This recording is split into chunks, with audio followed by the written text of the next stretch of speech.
Hola a todos, buenos días. Es un gusto saludarlos en este nuestro primer webinar, que es una nueva era de SOCIME virtual.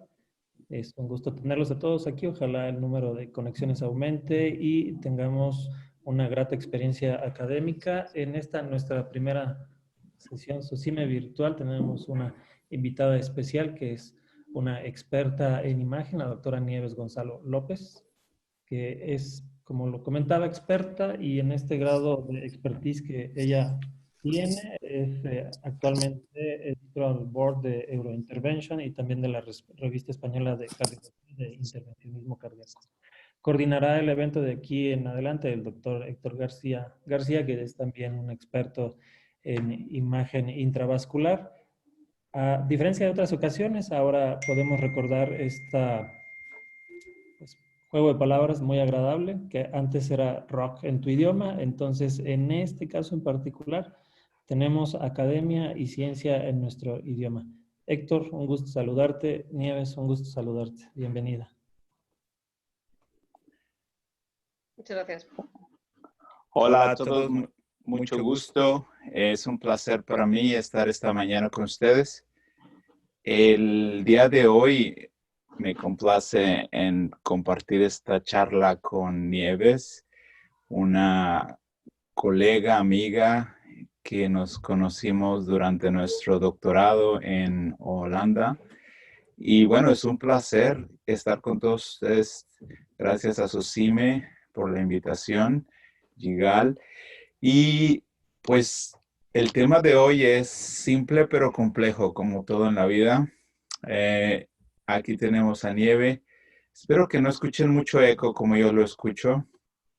Pero bueno, al fin la que va a hablar es Nieves. Entonces, Nieves, bienvenida. Gracias por estar con nosotros en México. Y empecemos. El día de hoy vamos a hablar de tomografía de coherencia óptica. Y particularmente nos situaremos en el presente, cuál es la actualidad de esta técnica de imagen, y hablaremos un poquito del futuro. Nieves, empezamos. Primero, algo que nos quieras decir para empezar, y luego tomamos ya la charla. Bueno, en primer lugar, muchísimas gracias por la invitación. Para mí es un placer estar aquí con todos ustedes.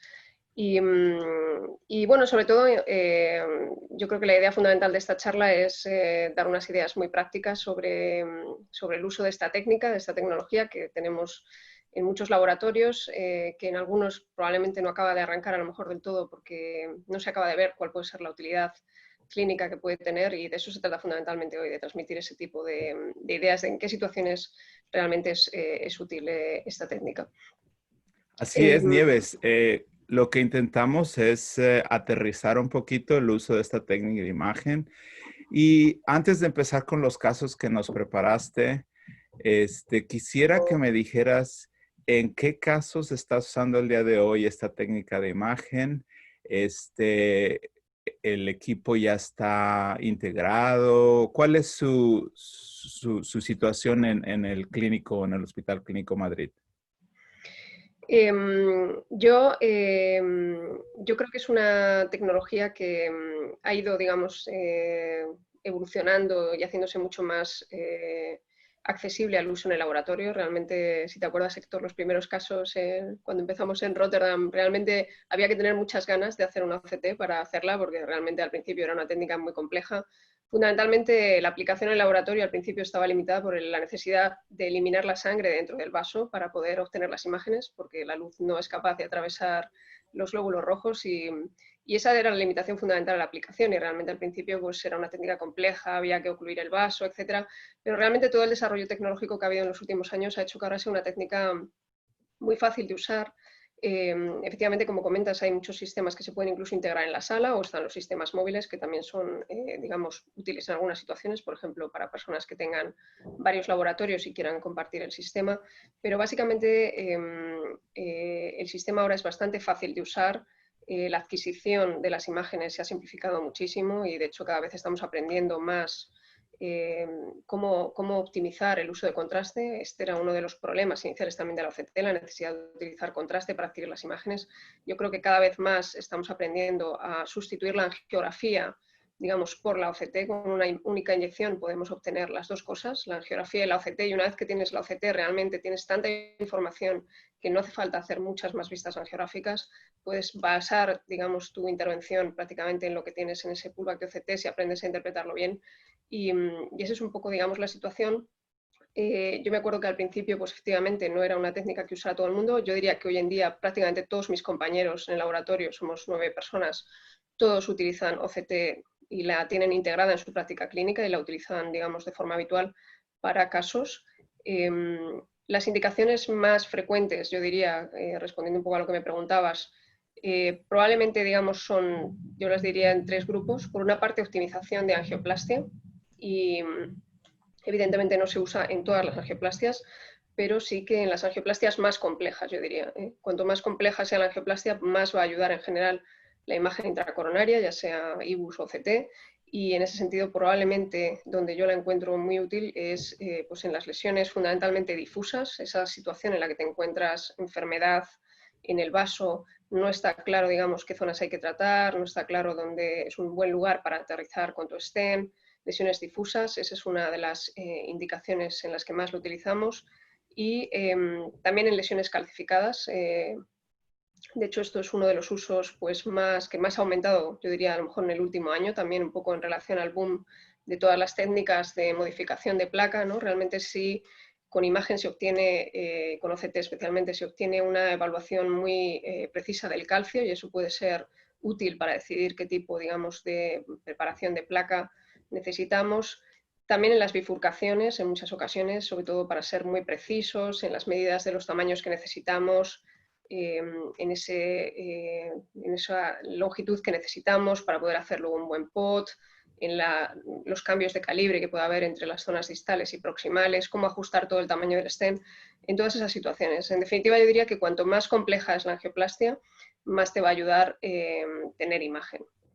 Oye, Nieves, excelente, totalmente de acuerdo, primero. Y segundo, fíjate que tenemos muchas preguntas para este webinar para ti, que ya los compañeros me han empezado a hablar a través de este webinar, pero también a través del WhatsApp.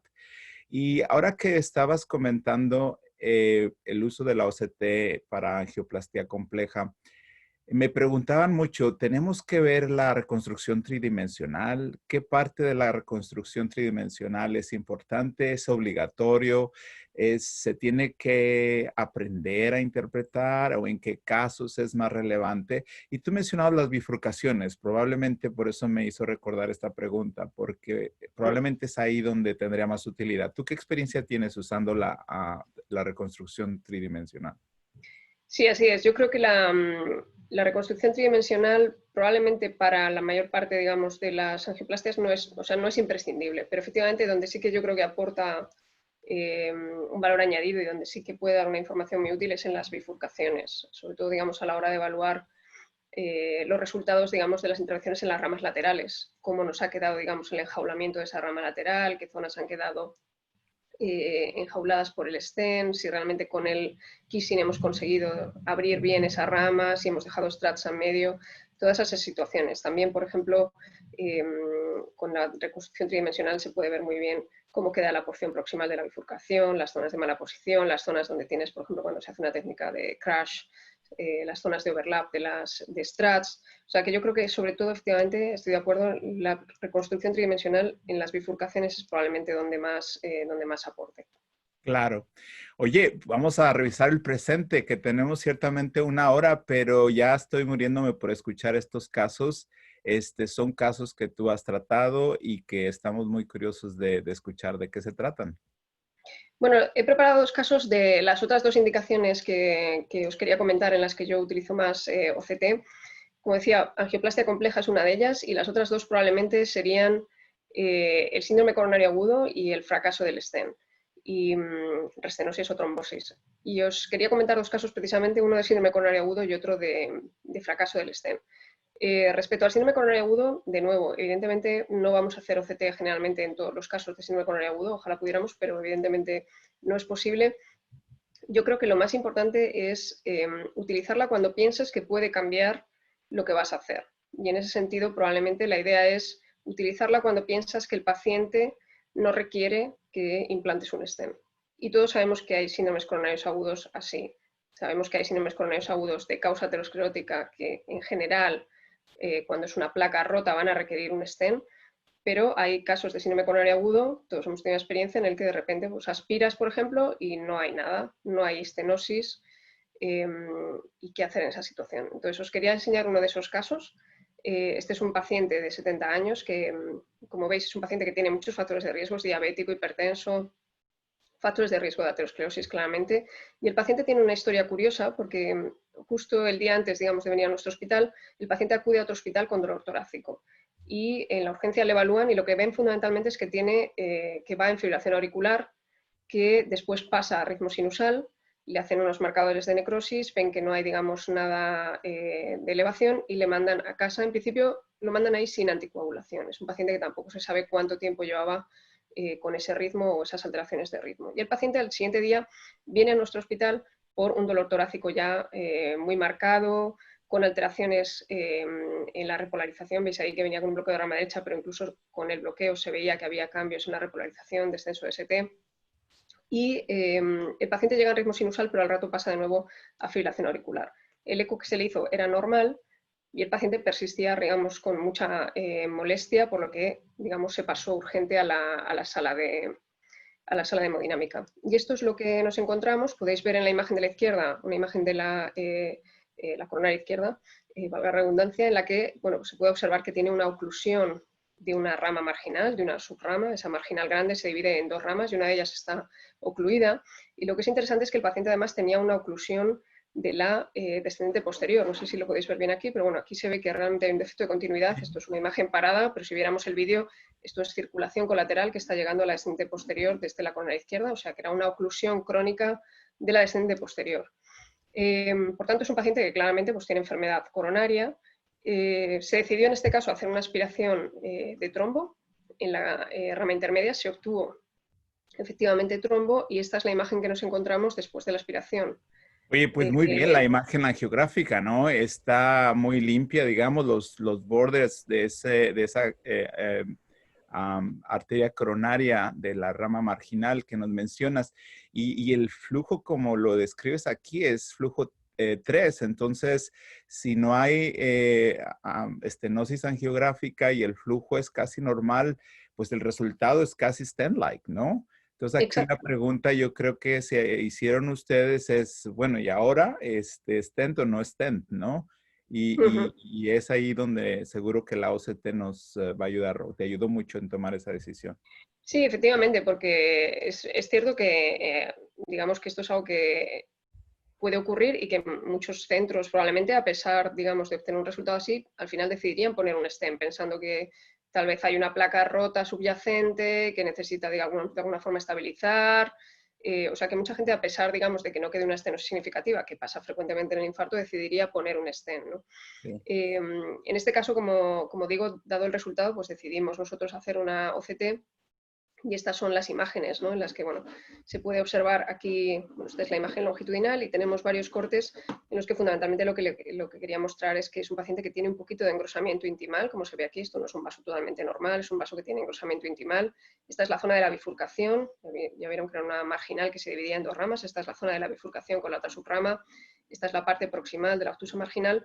Claramente vemos que es un vaso que tiene un poquito de engrosamiento intimal, pero que no tiene aterosclerosis significativa, no hay evidentemente estenosis y lo que no hay tampoco son placas rotas ni restos de trombo. O sea que es Claro. prácticamente un vaso que ha quedado normal después de la aspiración, ¿no? Claro. Oye, Nieves, me llama mucho la atención el hecho que, bueno, no haya lesión aterosclerótica avanzada en la pared del vaso y que, sin embargo, este haya sido el sitio de oclusión, ¿no? Entonces ahí te hace pensar en la causa de la oclusión, ¿no? Y probablemente tú no lo vas a explicar más tarde. Pero yo quería usar esta imagen, pues, para ayudar un poquito a a poner en nuestra mente esa referencia anatómica que tú ya mencionabas de la bifurcación.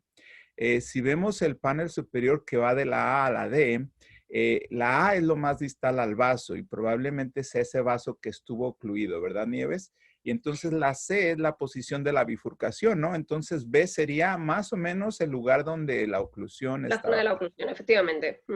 Y entonces eso ya nos ayuda a entender, pues a relacionar esta OCT con la angiografía y ver qué sitio está ocluido y cuáles son los hallazgos en ese punto. Y pues en conclusión, lo que tú dijiste, no hay nada más que agregar. Y dinos qué hicieron. Creo que ya leo allá abajo qué hicieron, pero coméntanos. Bueno, pues yo creo que ya viendo esto y la angiografía, pues se decidió evidentemente que no se necesitaba un stent, no le íbamos a aportar absolutamente nada a este paciente poniéndole un stent. Se pensó que probablemente la causa era una oclusión embólica. Es un paciente, como digo, con fibrilación auricular, entrando, saliendo, no sabíamos desde cuándo lleva en fibrilación auricular, no estaba anticoagulado y probablemente la conclusión fue que era una embolia de origen, una oclusión de origen embólico. Además, digamos que tiene implicaciones en el ponerle un stent o no a este paciente por el tema de la anticoagulación. O sea, es un paciente, digamos, en el que además si le ponemos un stent, pues le vamos a someter a una triple terapia. Es un paciente que tiene ciertos factores de riesgo de sangrado, o sea que tiene implicaciones. Yo creo que, digamos, siempre digo que este es uno de los casos en los que utilizar imagen evidentemente cambia tu práctica y por tanto sí que tiene implicaciones. Tiene implicaciones que van más allá, digamos, de ese momento en el laboratorio de ponerle un stent al paciente, que a lo mejor el seguimiento del paciente, nosotros no vemos que ese paciente luego hace un sangrado porque está con triple terapia cuando se le ha puesto un stent sin que fuera absolutamente necesario, ¿no? Es un paciente que probablemente a lo mejor se puede quedar simplemente con anticoagulación y un antiagregante. Podríamos discutir si como ha tenido un síndrome coronario requeriría doble antiagregación, pero bueno, Claro. Hay que tener en cuenta un poco, digamos, el contexto y si piensas que ha sido embólico y es un paciente de alto riesgo de sangrado, por ejemplo, pues sería un paciente que se podría quedar con anticoagulación y un antiagregante. Quiero decir, son situaciones, digamos, en las que lo que haces tiene implicaciones que van más allá del momento del laboratorio de ponerle un stent. Tiene implicaciones y, por tanto, digamos, en este caso hacer imagen cambia tu práctica y, por tanto, yo creo que son las situaciones en las que tiene impacto, ¿no? Y en las que realmente se demuestra que es lo útil que son estas técnicas. Igual que en otras situaciones, por ejemplo, pues si hay una bifurcación grande y la tenemos que enjaular, por ejemplo, ¿no? Pues se puede evitar esa situación, situaciones, como digo, de este paciente de alto riesgo de sangrado, etc. ¿no? Sí. Oye, Nieves, bueno, primero me da un gusto darle la bienvenida a los participantes que están en el webinar que no son mexicanos. Obviamente con la presencia de Nieve queríamos que esto fuera un poco internacional y leo ahí bastantes nombres de colegas latinoamericanos, pero también en España, incluso gente de origen latino que vive en Estados Unidos. Así es que bienvenidos y estamos todos aquí aprendiendo de Nieves, de su práctica, mostrándonos estos casos reales donde ella ha usado la OCT para informar sus decisiones médicas que más le conviene al paciente. Y este ha sido un caso muy, muy importante. Ahora solo me queda desear que no seas la revisora de nuestro paper donde proponemos que la OCT se debe de usar para... En todos. Sí, Bueno, sí. eso Bueno, sería lo ideal. O sea, vamos a ver, en un mundo ideal, ojalá pudiéramos utilizar OCT en todos los claro, pacientes. Pero en seguro. situaciones en las que yo creo que es la que se encuentra el 90% de la gente, que es de tener que seleccionar en qué casos hacerlo, bueno, pues es importante en esta situación. Así es. Por supuesto, en todos Fíjate, los síndromes coronarios agudos puede aportar. En los pacientes, digamos, que son por rotura de placa, también puede aportar muchísimo, ¿no? Pero bastante. bueno, si hubiera que elegir, digamos, cuando hay una limitación, pues probablemente en situaciones en las que más va a cambiar tu práctica serían en las que digamos, deberías usarlo más, ¿no? Así es. Oye, pues muchísimas gracias. Pasamos al segundo caso, Nieves. Uh-huh. Sí, el segundo caso es, como os comentaba, del otro tipo de indicación en el que yo creo que, bueno, pues prácticamente hoy en día yo diría que es obligatorio hacer alguna técnica de imagen y así lo recogen, de hecho, las guías de práctica clínica, ¿no? Que son las situaciones de fracaso del stent, ya sea trombosis o restenosis. Y os voy a enseñar un caso que es bastante espectacular por, digamos, las imágenes que se ven, ¿no? Y un poco las consecuencias que tienen algunas acciones que, por ejemplo, durante una angioplastia primaria, ¿no? Este es un paciente de 71 años que tuvo un infarto inferior. Pues en junio del 2017 se trató con un stent. No disponíamos en el momento en el que llega el paciente de esas imágenes de cuando se trató del infarto inferior, pero el paciente viene de nuevo con un infarto inferior y recurrente. Y lo que tenemos es que, bueno, pues que la corona izquierda estaba bien, había algunas irregularidades como se pueden ver ahí, sobre todo a nivel de la circunfleja, pero claramente lo que llama la atención es que el paciente tiene ocluida la coronaria derecha, es una trombosis del stent que se había implantado en la coronaria derecha a nivel medio distal. Lo que se hizo, bueno, pues evidentemente se abrió la arteria, se pasó una guía y pues empezamos a abrir el vaso y lo que nos encontramos es que, bueno, pues esa imagen tan característica que se ve ahí en el balón, donde pues, hay una cintura muy importante en el segmento medio del balón, no se consigue abrir adecuadamente. Y este es el resultado, digamos, que se consiguió con el balón, en el que, bueno, pues hemos recuperado el flujo del vaso, pero no hemos conseguido, digamos, un buen resultado a nivel del stent. La duda que puede quedar en este momento es, sobre todo no disponiendo, digamos, de las imágenes de cómo quedó la angioplastia inicial, es si este paciente tuvo un problema original cuando se implantó el stent, que no se abrió adecuadamente, no se expandió bien, o si es un problema de neoaterosclerosis, que a veces esto lo podemos ver porque se forme calcio dentro del stent, la neoaterosclerosis calcificada, que es un problema que podemos ver también. Con lo cual, digamos, esto es lo que tenemos que intentar dilucidar en este momento. Y como digo, bueno, pues se hizo OCT, como es recomendable en los casos de trombosis, para ver cuál es el mecanismo subyacente. Y aquí de nuevo, pues en la parte de abajo tenemos la imagen longitudinal y aquí muestro 3 cortes de los segmentos más importantes. Básicamente lo que vemos es a nivel distal quedan unos restos de trombo que se ven ahí indicados, pues como veis, por el asterisco, y parece que el paciente tenía un cierto grado de neoaterosclerosis. No sabemos si esto es un poco de, de crecimiento neointimal con un patrón ahí bastante heterogéneo, más restos de trombo. Pero sobre todo quiero que se centren en esta imagen que se ve en el panel B, donde, bueno, pues no hace falta explicar cuál es el problema que ha llevado al paciente a una trombosis, y es una infraexpansión muy, muy, muy severa que se puede ver ahí del stent. Es un stent completamente infraexpandido y esto es lo que ha llevado al paciente a la trombosis. La infraexpansión del stent, como sabemos, es el factor de riesgo más importante para cualquier fracaso, tanto restenosis como trombosis, ¿no? Y de hecho en este paciente probablemente coexisten los dos mecanismos. Es un paciente que probablemente hizo restenosis en relación con la infraexpansión sobre la cual pues, se originó este fenómeno de trombosis. En la imagen del panel derecho, sobre todo, es para mostrar claramente por qué este paciente tuvo infraexpansión, y es que vemos que hay una cantidad de calcio enorme con algunos de los parámetros, digamos, pues, que indican riesgo de infraexpansión del stent, como por ejemplo que el calcio sea muy grueso. Ahí está indicado que es un calcio muy grueso, mide más de 0,5 milímetros, que es un calcio además que es bastante circunferencial, que se extiende, digamos, circunferencialmente y que además también en este caso se extendía longitudinalmente. O sea, es un calcio, digamos, muy extenso, que son los que más riesgo tienen, evidentemente, de que haya una infraexpansión del stent.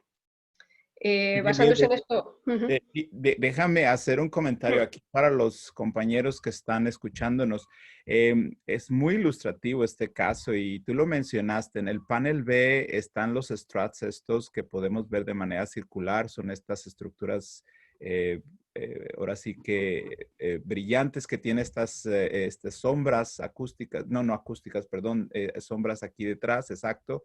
Y si trazamos o si unimos todos estos puntos, digamos, y comparamos esta área con el panel que está a la izquierda, el panel A exactamente, o el panel B, pues ya sabemos que de manera proporcional este panel B nos habla de una infraexpansión, pero muy severa, ¿eh? Muy severa. Nosotros, como tú bien lo sabes, las descripciones de infraexpansión ya se habla cuando es más del 90%. Y aquí hay que recalcar que estos cálculos se hacen usando las referencias, la proximal o la distal, no usando otras áreas del stent. Pero bueno, como están aquí las imágenes, ya llama la atención que es muy heterogénea la expansión del stent y que sin duda se debe a ese calcio que estaba ahí presente en la pared del vaso. Entonces es muy importante reconocer esto, y probablemente de esta charla es donde yo me quedaría a un minuto a reflexionar sobre estas imágenes para que cuando estemos enfrente de este caso, obviamente de manera aguda, cuando apenas se está implantando el stent, pues se corrija en la manera de lo posible, ¿no? Porque si no, este stent y este paciente van a regresar en el futuro con una complicación como tú no lo muestras, ¿no? Entonces, sí, así es. y ahora la pregunta es, aquí la OCT ya nos detectó el problema, ahora ¿cómo lo solucionamos? Si ya ha pasado tiempo, ya hay esta neoaterosclerosis que tú mencionabas y esta reducción del área del stent en este punto parece que no respondió a la dilatación inicial del balón. Entonces, Eso dinos es, como se puede ver, estas son las imágenes de dilataciones con un balón a alta presión y se ve que efectivamente no, sigue habiendo una cintura muy importante y no se conseguía abrir, ¿no? Realmente esto es un problema, digamos, es un problema importante y que sobre todo, digamos, hay más riesgo de que ocurra en el contexto de una angioplastia primaria, que es lo que les pasó a los compañeros que hicieron esta angioplastia primaria inicialmente, ¿no?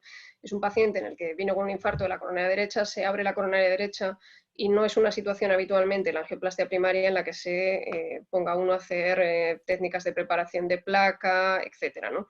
Sino que simplemente probablemente se abrió el vaso, se dilató y a continuación se implantó un stent con este problema, que es que de repente tienes una infraexpansión que no consigues corregir, ¿no? Yo, viendo esto, probablemente es una infraexpansión que quedó así ya en el momento en que se implantó el stent y que no pudieron corregir, probablemente.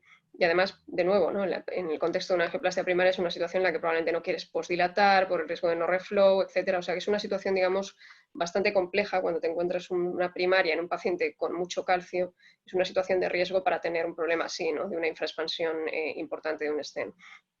Y la verdad es que Es no muy teníamos... frecuente, ¿eh? Es muy frecuente encontrar calcificación en las lesiones culpables que ocasionan estos infartos agudos. Esto me recuerda el subestudio del Horizons AMI. El primer autor es Philippe Generot.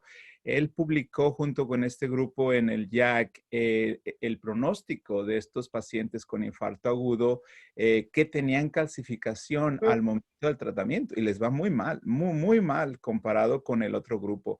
Es decir, es frecuente, se tiene que tener en cuenta y las consecuencias de no detectarlo de manera aguda, pues ocasionan estos problemas. Hay veces, como lo mencionaste, que se detectan, pero que luego como estás en una situación aguda y no quieres eso, hacer más grave la situación creando una disección muy importante o incluso una embolización muy masiva a la parte distal del vaso, pues tratas de hacerlo lo más gentilmente posible, ¿no? Entonces es un gran dilema, pero es un problema común y les va muy mal a estos pacientes. Entonces dime cómo procedieron.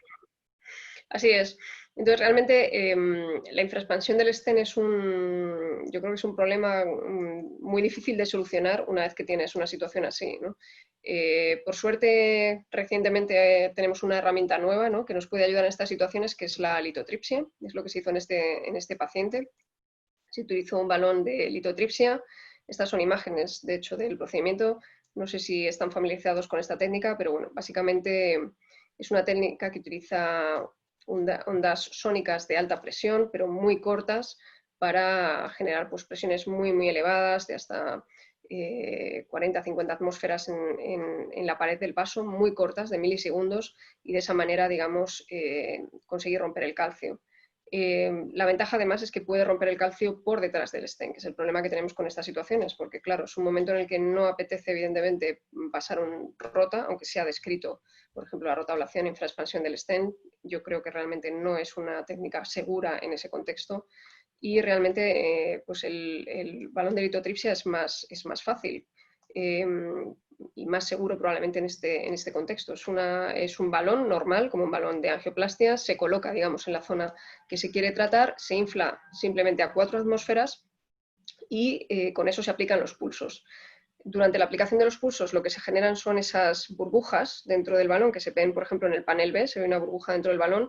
Esa es una de las burbujas que se genera por la litotripsia, y esas burbujas cuando se rompen son las que generan esas ondas de presión tan altas, que son las que actúan sobre la pared del vaso. Y como se ve, pues costó bastante, ¿eh? Hubo que dar prácticamente todos los pulsos que teníamos disponibles. Se rompió, de hecho, se abrió, se expandió el stent prácticamente en los últimos pulsos que teníamos del balón. Cada balón tiene la posibilidad de aplicar 80 pulsos y prácticamente se abrió después de 60, ¿eh? O sea que realmente era un calcio muy resistente. Pero finalmente se consiguió y ya se ve en el panel C cómo finalmente hemos conseguido abrir el balón. Como digo, es una dilatación, el balón está solo inflado ahí a 4 atmósferas, pero esas ondas de presión que se generan dentro, gracias a la ruptura de las burbujas, son muy grandes, muy cortas, pero de muy alta presión y permiten romper el calcio por detrás del stent, que es el problema que tenemos en este caso, ¿no? Y con eso se abrió el balón, como se puede ver ahí, y estas son las imágenes de OCT después, ¿no? En las que, bueno, básicamente mostrar que efectivamente hemos aumentado mucho el área del stent gracias a romper ese calcio que estaba por detrás. Con esto hemos conseguido expandir el stent adecuadamente. Estos son 2 frames representativos, esa era justo la zona que tenía la infraexpansión y con esto vemos cómo se ha conseguido pues, expandir el stent. Se ven ahí ciertas fracturas producidas por el sistema. Son más visibles generalmente cuando es una placa nativa, ¿no? Porque se suelen ver unas fracturas más llamativas en el calcio, pero aquí básicamente lo que se ve es cómo hemos conseguido abrir ese stent, que no había forma de hacerlo con balones normales a alta presión. Así es. Oye, Nieves, si este caso no lo hubiéramos hecho con la guía de la OCT a la mano, probablemente el paciente hubiera recibido otro stent.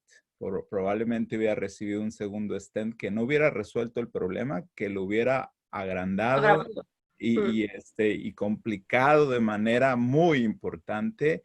Y otra vez, cómo la OCT nos informa del mecanismo de la falla del stent y cómo te ayuda a encontrar la herramienta que te va a solucionar ese problema. Y ahora en esta diapositiva nos muestras cómo la OCT te da esa confirmación de que lo que hiciste está adecuado porque ahora la infraexpansión pues seguramente será mínima comparado a lo que era y ahí vemos que la imagen te ayuda en varios pasos de la intervención, es decir, no se limita solo a la optimización, sino que va desde el diagnóstico, el planeamiento, la planeación y luego ahora la corrección y la confirmación de que el resultado es muy adecuado. Otra vez, otro caso muy ilustrativo de angioplastias que se están haciendo ahora muy frecuentemente, que son estas angioplastias complejas en pacientes con mucha calcificación y cómo la OCT nos ayuda a esto. Obviamente tienes las tecnologías a la mano, por eso son capaces de usarlo, pero bueno, la invitación en México que existe la OCT y la litotripsia es que también se llegue a considerar en estos casos, ¿no? Nieves, yo me gustaría detenerme un poquito aquí para tomar algunas preguntas. Perdón, ¿ya terminaste el segundo caso, Nieves? Sí. Nada, simplemente decir que finalmente lo que se hizo en este caso fue acabar con un balón de fármaco después de las dilataciones con balón y ese es el resultado final. Claro. Ya, en este caso es importante porque la droga del stent original pues ya se fue, ¿no? Dependiendo de cuál stent usaron, pero ya se fue porque duran 30, 60, 90 días dependiendo del stent. Y ahora necesitas una nueva dosis, digamos, retocaron ese stent metálico con una nueva dosis de droga para inhibir esta proliferación de la neoíntima, ¿no? Y yo creo que es una muy buena estrategia. Pues aquí nos has demostrado varias tecnologías. Fíjate que por curiosidad te voy a hacer la pregunta, aunque debería de tomarlas de la audiencia aquí porque también son muy importantes.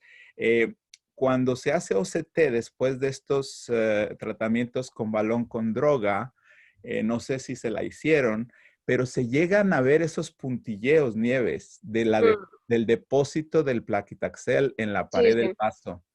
Y es muy, muy interesante porque también te dice la OCT en qué parte se está distribuyendo esa droga que le estás dejando con el uso de estos balones, ¿no? Y hay algunas publicaciones, algunas de tu centro también. Efectivamente. Y hubiera sido bonito, pero esto porque estamos en una sesión de imagen y también la OCT puede ver dónde se ha depositado el paclitaxel en la pared del vaso después de la administración de la droga a través de estos balones. Pues muy interesante. Mira, nos preguntaban de las dimensiones exactas después de la litotripsia y cuál fue exactamente el área luminal aquí. No sé si tengas el número. No lo tengo aquí en esta diapositiva, creo, no lo recuerdo de memoria, pero vamos, eran unas áreas evidentemente ya mucho más favorables. Realmente ese es otro tema, ¿no? De qué significa que un stent esté bien expandido, ¿no? Y todos sabemos que llevamos un montón de años intentando definir qué significa una expansión adecuada, ¿no? Como decía Héctor, la mejor forma de valorar la expansión es en relación a la referencia, porque evidentemente depende del tamaño del vaso y por tanto hay que tener en cuenta la referencia y el tamaño del vaso. Pero claramente, bueno, es una situación en la que había una infraexpansión muy severa, o sea, en esa zona debía estar el stent como un 50% prácticamente respecto a su referencia, y ahora probablemente esté por encima del 80%, digamos, que es el tamaño ideal. Por encima de un área de 4,5 para OCT, 5,5 es lo que aparece, por ejemplo, en el documento de consenso de la Sociedad Europea de APCI. Pero como digo, es mucho mejor, en mi opinión, siempre hacerlo en referencia al tamaño del vaso y, por tanto, tomar el área respecto a la referencia. Entonces, Así es. no tengo el Mira, área exactamente aquí, pero claramente era un resultado favorable. claro, yo creo que lo mencionaste, pero son preguntas de los colegas que nos acompañan y quiero hacer una aclaración junto contigo. Me pregunta, ¿cuál es el área luminal que se logró después de la litotripsia? Hay que recalcar que el balón de la litotripsia solo se usa para liberar las ondas de ultrasonido. Es decir, no es un balón que va a dilatar por sí mismo el metal, sino que va a romper el calcio que está detrás para que luego con otro balón se pueda expander, ¿no? Ya que has creado esas fracturas. ¿Quieres comentar un poquito en eso? Para aclarar el punto, para que no se piense que la litotripsia te ayudó a expander el stent. Bueno, en este caso, como realmente el paciente tenía ahí... Una cosa importante es que el balón de litotripsia tiene que ser del tamaño más o menos del vaso, o sea, tiene que ser el tamaño del stent que pienses poner, digamos, cuando haces litotripsia en un vaso nativo, es el tamaño del stent debe ser el mismo tamaño del balón de litotripsia, o sea, tiene que estar, digamos, ajustado 1:1 al tamaño del vaso. En este caso, como el paciente ya tenía un stent y se consiguió abrir, pues realmente prácticamente con eso conseguimos... digamos, abrir efectivamente el stent y conseguir las áreas que queríamos. Cuando se hace sobre una arteria nativa, lleva, como dice Héctor, y eso tiene totalmente razón, lo que haces realmente simplemente es preparar la placa. Lo que haces es fracturarla para que luego cuando pongas el stent se pueda expandir. Esta es una situación diferente porque el paciente ya tenía el stent, con lo cual simplemente, digamos, lo que pasó es que se abrió con ese balón que, como digo, es más o menos del tamaño del stent, o sea que más o menos en este caso pues era un 3,5, que era el tamaño del stent que se le había puesto. Pero efectivamente, lo que tú comentas es así, siempre después de la litotripsia, cuando se hace sobre un vaso nativo hay que hacer, en ocasiones hay que posdilatar para realmente conseguir abrir y en ocasiones a veces, pues bueno, si el resultado es muy favorable se puede poner directamente el stent, pero la litotripsia lo que hace realmente es preparar la placa, no es, digamos, como un balón de dilatación. Oye, Nieves, la OCT se ha convertido en una herramienta muy importante cuando quieres justificar el uso de litotripsia, ¿no? Y tú lo mencionaste, los criterios que se han propuesto. ¿Cómo decides, basado en la OCT, qué casos se van a beneficiar más de la litotripsia? Pues yo creo que esto todavía estamos aprendiendo respecto a esto, porque yo creo que hay muchísimo interés ahora mismo en este campo y hay mucha investigación en el sentido, ¿no?, de intentar ver si distintos tipos de calcio se pueden tratar mejor de una manera u otra, ¿no? Todos sabemos que tenemos calcio como el que hemos visto en este paciente, que es un calcio más circunferencial, con esas imágenes de OCT en las que, como mostraba aquí, ¿no?, que somos capaces de ver dónde acaba el calcio. Este es el calcio típico que vemos, por ejemplo, cuando hay un anillo. Y luego tenemos los nódulos de calcio, que es otro tipo de calcio que incluso tiene también en la OCT propiedades distintas, también desde el punto de vista óptico. Es un calcio que da sombra y claramente, digamos, la composición no es la misma. Hay calcio en las dos situaciones, pero la composición no es la misma. Y realmente cuando tienes un nódulo es una cosa excéntrica, estos calcios suelen ser a veces más circunferenciales y el efecto que puede tener la litotripsia sobre ellos pues es... todavía está en discusión. Un poco la idea inicial es que cuando tienes un calcio más circunferencial son las situaciones más favorables para la litotripsia, pero que cuando tienes un calcio más nodular probablemente son situaciones en las que no va a funcionar tan bien.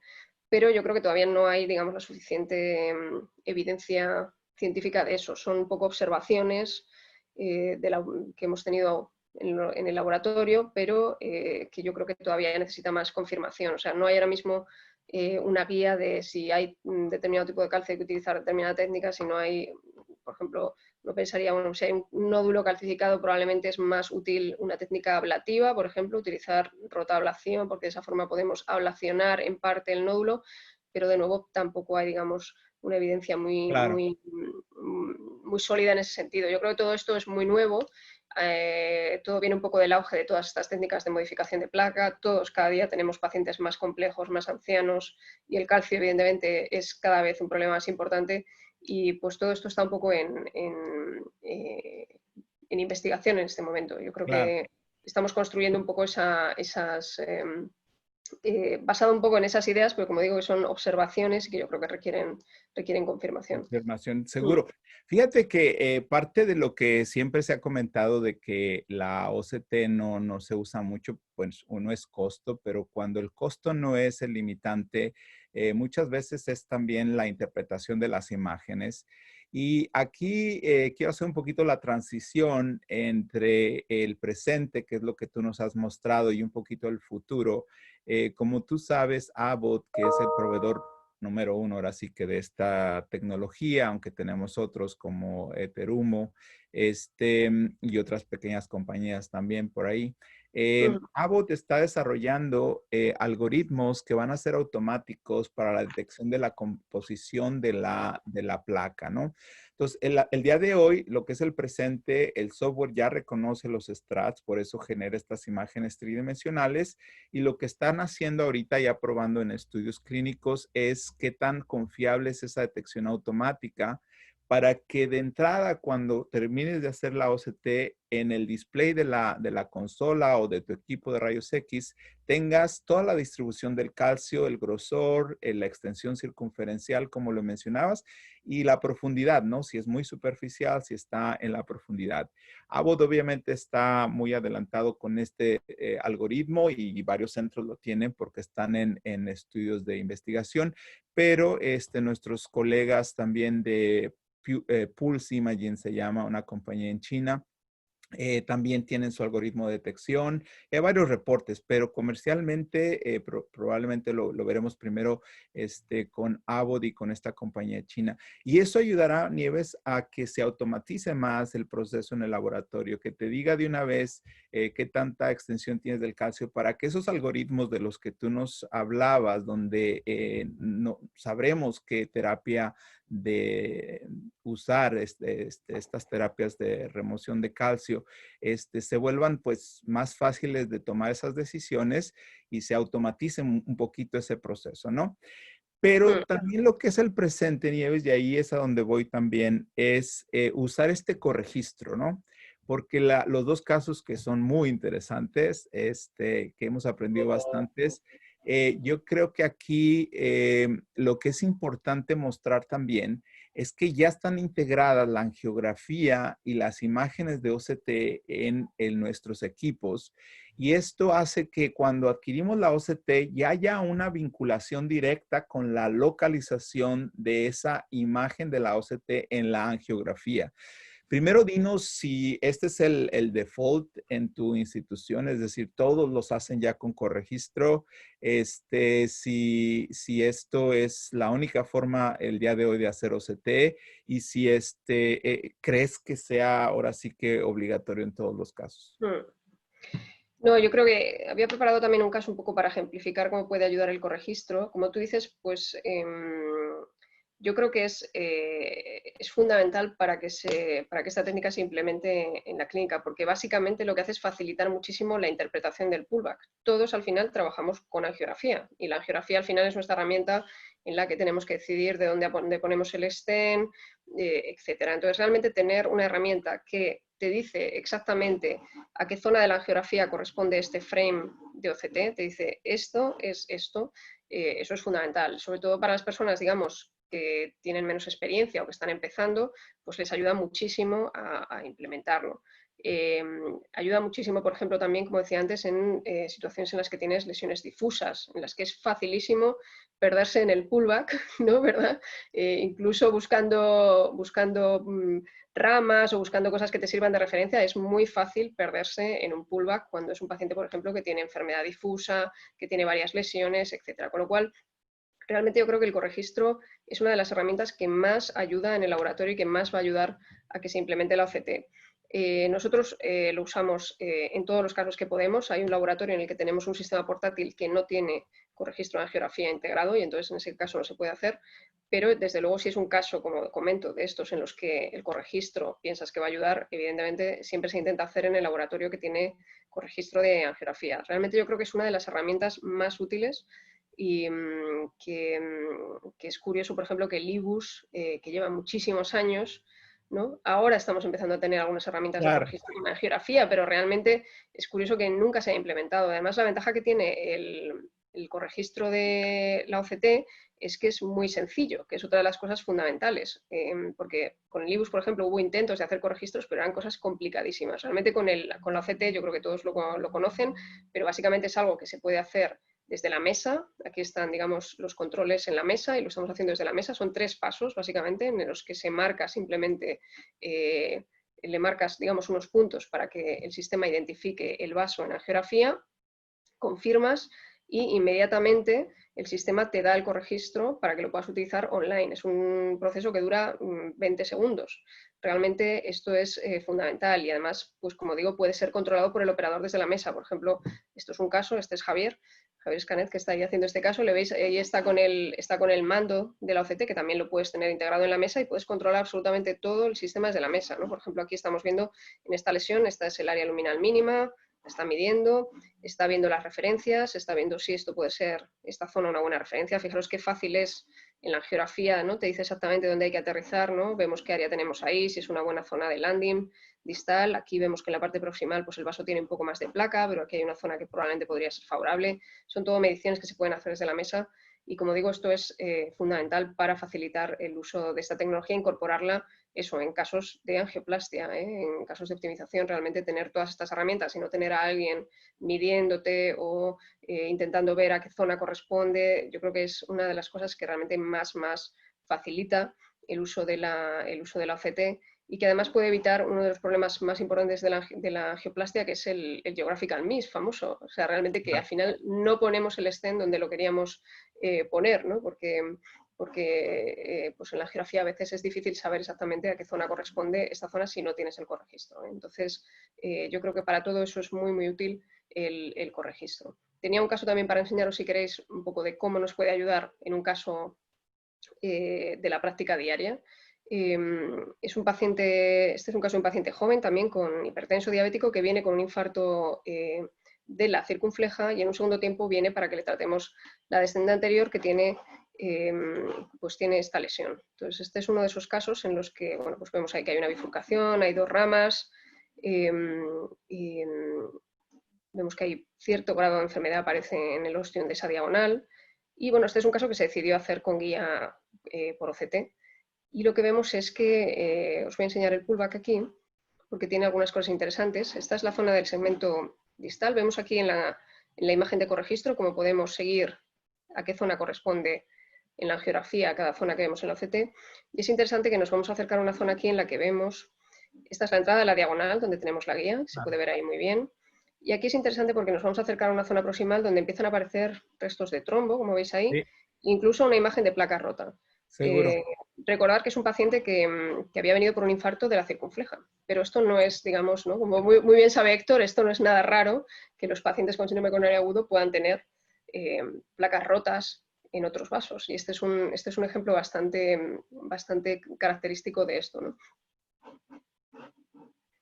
Y el otro aspecto que os quería enseñar es que, bueno, pues aquí estamos llegando a la referencia proximal y si nos detenemos así en los frames más interesantes, que los he puesto aquí para poder verlos, bueno, ver cómo se puede ver, por ejemplo, la salida de la diagonal, como vemos ahí la guía de OCT, y realmente vemos que probablemente el ostión de la diagonal, a pesar de lo que parece en la angiografía, no está, digamos, tan afectado, se ve ahí a ese nivel.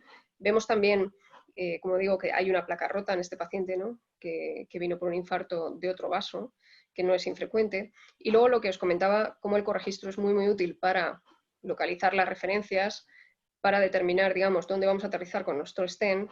Y en este caso, digamos, pues tenemos un problema, claramente, ¿no? Porque tenemos una referencia distal de 2.6, aquí esta es una zona muy buena de landing porque es un vaso a este nivel absolutamente normal, no tenemos nada de placa, sería un sitio ideal para aterrizar, pero aquí el diámetro es 2.6 y el landing proximal, que se ve ya en la angiografía, ¿no? Que en esta zona el vaso es mucho más grande, pues vemos que a ese nivel es un vaso enorme, con un diámetro de 4.2. Con lo cual, claramente es una de esas situaciones en las que hay una discordancia enorme en el tamaño. Vemos que la longitud que necesitamos, que es otra cosa también muy, muy útil de la OCT, y es que es muy precisa midiendo longitudes, el pullback de OCT es muy rápido, con lo cual, digamos, no tiene el problema del IBUS del movimiento longitudinal del catéter con el movimiento de los latidos del corazón, con lo cual realmente la OCT, las medidas de longitud que da son muy precisas y son muy fiables.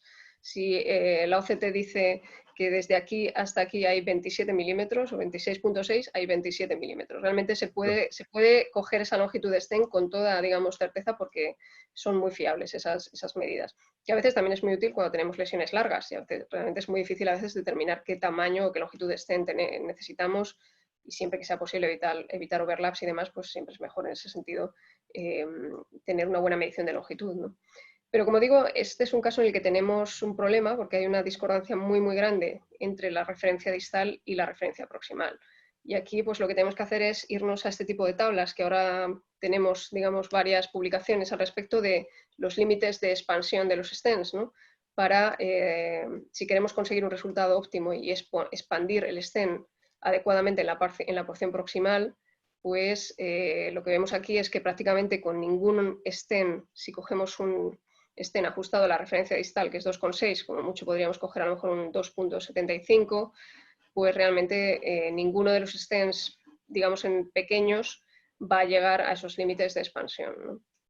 Con lo cual eso nos daría un problema de que dejaríamos un stent infraexpandido, o sea, expandido pero mal apuesto, ¿eh? O sea, digamos, el stent lo podríamos intentar expandir lo máximo posible, pero seguiría estando mal apuesto porque no va a llegar a ese tamaño de 4.2 que tenemos a nivel proximal, ¿no? Con lo cual, basado en esto, por ejemplo, en este caso, pues se decidió coger dos stents y poner un 2,75 a nivel distal ajustado a la referencia distal, que era 2,6, como digo, y luego un stent de 4x12 a nivel proximal. Se tuvo siempre, por supuesto, muy importante cuando se haga esto, cuidado, no hacer el overlap en la rama, para no reenjaular la rama dos veces y no tener problemas de enjaulamiento doble y de pérdida de la rama.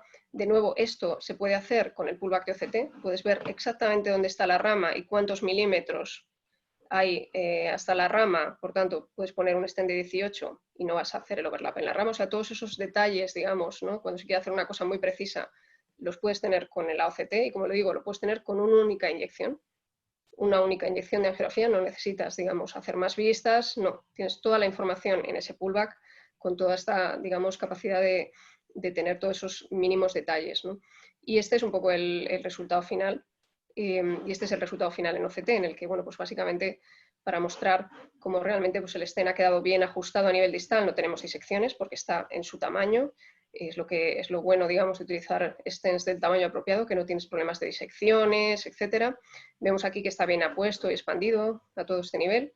Y ahora vamos a llegar a la zona del solapamiento, un poquito más proximal. Aquí está el solapamiento y vemos que, bueno, que en esta zona también el stent ha quedado bien apuesto, bien expandido, y a pesar de que el vaso es mucho más grande, pues tenemos un stent que ha quedado bien a ese nivel, salvo hay un milimetrillo proximal, a lo mejor que hay una mínima mala posición en 1 milímetro del borde proximal, ¿no? Pero realmente si hubiéramos implantado un único stent de 2,75 por 26, pues nunca habríamos conseguido, habríamos tenido una mala posición muy importante a nivel proximal, habríamos dejado ahí un stent prácticamente flotando con los problemas que puede dar eso posteriormente, ¿no? Entonces, bueno, simplemente Excelente, no, estos detalles, impresionante ¿no? caso. Sí, no, mira, yo me quedo con lo siguiente porque lo vamos a ver muchísimo en estos tiempos, sobre todo con la exposición de los datos del Illumien 3 y del Illumien 4. Se ha insistido mucho en muchas de las situaciones es necesario partir el segmento en dos, ¿no? Y en este caso, bueno, la referencia es anatómica porque tienes una bifurcación ahí importante. De hecho, hay 3 ramas que salen del territorio donde está la enfermedad. Está la septal y están esas 2 diagonales. Entonces, eso hace que la diferencia de diámetro entre la referencia proximal y la distal, pues sea muy importante, casi de 2 milímetros. Entonces, es muy importante recalcar lo que tú ya dijiste, partir ese segmento en 2 para ajustar la parte proximal a un diámetro de un stent que vaya a a estar bien apuesto y estar bien expandido, ¿no? Y luego en la parte distal hacer lo propio con la dimensión que mediste en la parte distal. Entonces, esto solo se puede hacer usando OCT, solo se puede hacer usando imagen intravascular. Esto no se puede hacer usando angiografía, desgraciadamente. Y bueno, los detalles estos de dónde vas a solapar los stents y qué longitud va a tener cada uno son sumamente relevantes. Yo no puedo dejar de recalcar esto porque lo vamos a estar viendo con el Lumen 3, ya no lo daban a entender un poquito, pero el Lumen 4 es todo acerca de partir el stent o el segmento a tratar en una parte proximal y una parte distal en este tipo de situaciones. Y eso es lo que tú ilustraste y lo que nos dejaste ver aquí con la manera en que se trató este segmento. Y vaya, yo creo que hemos visto excelentes casos donde la imagen es imperativa y no se podrían haber tratado con estos resultados estos pacientes sin el uso de estas técnicas. Nieves. Sí, yo creo que es eso. O sea, este tipo de angioplastia, digamos, en la que quieres hacer una cosa pues muy detallada, tienes 2 ramas, quieres hacer provisional, no quieres hacer nada más en las ramas, pero quieres, es una situación en la que probablemente a lo mejor si se hace, si decides al final, por ejemplo, implantar 2 stents sin imagen, tienes altas probabilidades de perder alguna de las ramas porque el overlap probablemente te quede ahí. Es muy difícil realmente esas mediciones tan precisas de longitud, hacerlas exclusivamente con angiografía, como todos sabemos. Y luego es una situación en la que probablemente por angiografía no habríamos pensado que el segmento proximal es tan grande. Probablemente habríamos pensado que le voy a poner un 2,75, lo posdilato con un 3,5 y me va a quedar bien, ¿no? Y sin embargo, pues habrías dejado un stent flotando en la parte proximal con una mala posición muy, muy significativa, ¿no? Con los problemas que puede dar eso, ¿no? Si hay que acceder a esa zona posteriormente, ¿no? Con lo cual realmente, y luego el otro aspecto que comentaba yo antes, ¿no? Siempre hay un poco el miedo al contraste, ¿no? El uso del contraste con la OCT, yo creo que a veces puede ser todo lo contrario. O sea, realmente te puede ahorrar contraste. Es una situación en la que con un único pullback tienes toda la información y no necesitas hacer ni una sola angiografía más hasta que implantas el stent. Seguro. Tienes toda la información de los tamaños, de los diámetros, de la longitud, dónde vas a solapar, tienes absolutamente toda la información. Entonces, realmente, si lo usas bien, puedes ahorrar contraste. Hay que tener, digamos, eso en mente cuando se utiliza OCT para hacer una angioplastia y evitar esos, como digo yo, esos RAMs que no sirven de nada, ¿no? O esos tests que no sirven de nada, ¿no? ¿no? Lo de la angiografía, además, no sé, aquí por ejemplo que tenemos el botoncito, ¿no? Con la inyectora automática y tal, es muy fácil darle al botón y usar contraste absolutamente innecesario, ¿no? Con lo cual, digamos, si se tiene en cuenta todas esas cosas y se tiene en mente, pues puedes hacer una angioplastia muy de precisión, que algunos pacientes realmente la necesitan porque pues tienen, digamos, estas anatomías difíciles, ¿no? Y puedes conseguir un resultado muy bueno y sin aumentar el uso de contraste o incluso reduciéndolo, yo diría, en muchos casos, ¿no? Así es. Oye, Nieves, bueno, el presente creo que lo has cubierto de manera magistral, pero hablemos un poquito en estos últimos minutos del futuro, porque el futuro creo que es muy brillante para la imagen intravascular, pero sobre todo para la OCT por su precisión, su excelente resolución, etcétera. Y nos has mostrado 3 casos excelentes, pero en muchos de ellos probablemente te hubieras quedado con la espinita y ¿es este resultado suficiente? Es decir, desde el punto de vista fisiológico, obtuve una FFR mayor de 0.80 o mayor de 0.90, como ahora se está sugiriendo. Y entonces la tentación es, ok, pues ahora meto una guía, sobre todo en el Hospital Clínico Madrid, ¿no? Ustedes tienen todos los recursos y además tienen todo este interés científico en fisiología también. Entonces, en muchos casos, incluso este caso que nos acabas de mostrar, te quedaría con el, y si ahora le hago una FFR para saber mi resultado, ¿no? Mi resultado en ese vaso tratado y para ver si la optimización es suficiente y mi FFR pues está arriba de estos límites que se han propuesto. La tentación es que se use guía de presión y que se haga otra instrumentación del vaso y se hagan estas mediciones. Pero como lo sabemos bien tú y yo, existe esta opción de usar la OCT para derivar la fisiología del vaso, como es la FFR. ¿Qué nos podrías decir tú? En este caso, está aprobada en Europa. Hace 2 semanas recibió el CE Mark, que significa que esta tecnología de medir la FFR usando la OCT, se puede comprar el software y lo puedes integrar en tu laboratorio. Dime qué piensas de esto, de la fisiología derivada de las técnicas de imagen y en particular de la fisiología derivada de la OCT. Yo creo que hay dos aspectos. Uno sería el que tú acabas de comentar, que sería la comprobación del resultado, y en ese sentido sería muy, muy útil realmente tener esa herramienta, ¿no? Acabar con un pullback final de OCT y tener, digamos, no solo el resultado angiográfico, sino también el resultado funcional de lo que acabas de hacer. Eso sería, digamos, muy útil. La utilización de la OCT para determinar, digamos, si vas a tratar una lesión, que sería el otro aspecto, ¿no? La valoración funcional para decir si hay que tratar o no, yo creo que en este momento probablemente es difícil que en ese sentido vaya a superar a la fisiología. Sobre todo, digamos, hoy en día cuando la fisiología se ha simplificado tanto y tenemos los índices de reposo. Probablemente podría ser útil en aquellas situaciones en las que tú piensas que realmente vas a tratar. O sea, probablemente, digamos, ahí sí sería costo efectivo, ¿no? En una situación en la que tú piensas que hay altas probabilidades de tratamiento, porque entonces tienes una técnica que te va a permitir valorar y además optimizar, ¿no? Con lo cual, en ese sentido, probablemente sí sería muy útil, ¿no? O sea, lesiones con alta probabilidad de requerir tratamiento, ¿no? Ahí sí, porque en esa situación vas a tener una técnica que te va a valer además para optimizar. Si son lesiones intermedias en las que la probabilidad de tratamiento es baja, probablemente ahí en ese sentido todavía la fisiología con guía de presión sea más sencillo y digamos, pues evitas administración de contraste. Si vas a hacer FFR, pues también, digamos, o si utilizas una técnica en reposo, que es más sencilla todavía, que no requiere ni siquiera administración de adenosina. O sea que yo creo que en ese sentido probablemente todavía falta un poco por avanzar. El otro aspecto es que todavía es un poco algo que no tienes online en el laboratorio inmediatamente. No sé si en el último software ya está integrado en el laboratorio y se puede obtener de forma inmediata. Hasta ahora era algo que requería un postprocesado, aunque bueno, Abbott está trabajando, ¿no? en su índice de fisiología basado en esa reconstrucción tridimensional de OCT, y probablemente próximamente lo veamos integrado en el software y sea algo que puedas obtener en el momento, ¿no? Pero yo creo que probablemente todavía estamos en esa fase en la que sería, digamos, para lesiones en las que pienses que vas a tratar. Puede ser que haya momentos en los que a lo mejor pues, te llevas la sorpresa de que no hay que tratarla, como todos sabemos, ¿no? Esto no es infrecuente, ¿no? Pero probablemente yo lo haría en situaciones en las que piense que voy a requerir tratamiento.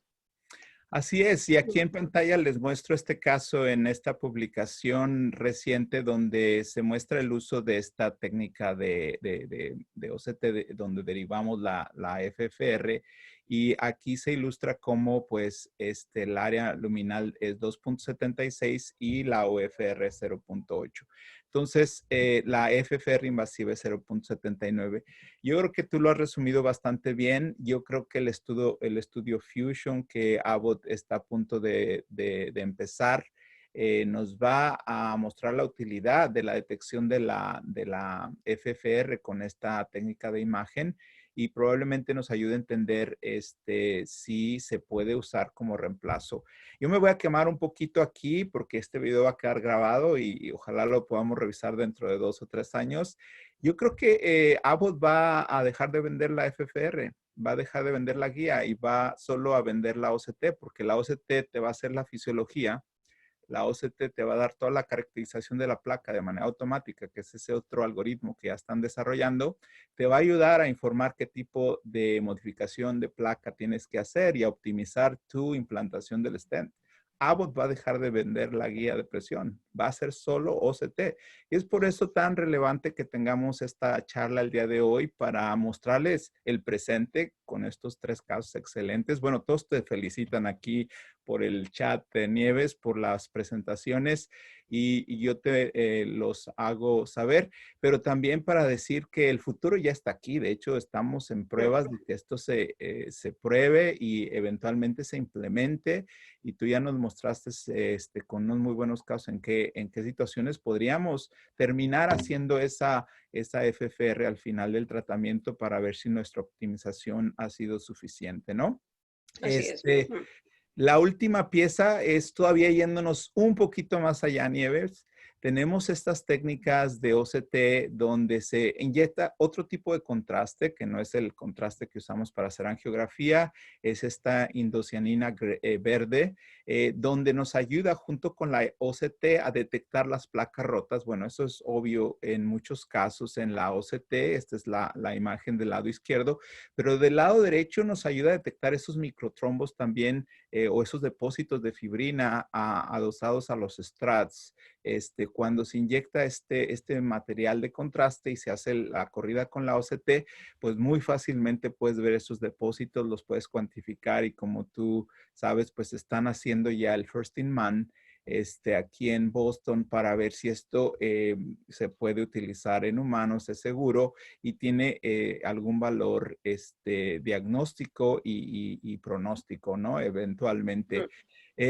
Probablemente te dejo la última palabra para que nos digas qué piensas del Micro OCT, esta OCT de super resolución. Si ahorita andamos en los 10, 20 micrones de resolución, esto aquí hablan ya de una resolución casi microscópica de 5, 10 micrones y estas imágenes pues las hemos disfrutado durante estos últimos 10 años, pero no hemos visto ese catéter que lo vayan a desarrollar para traer al mercado. ¿Qué piensas del futuro de la OCT en general, Nieves?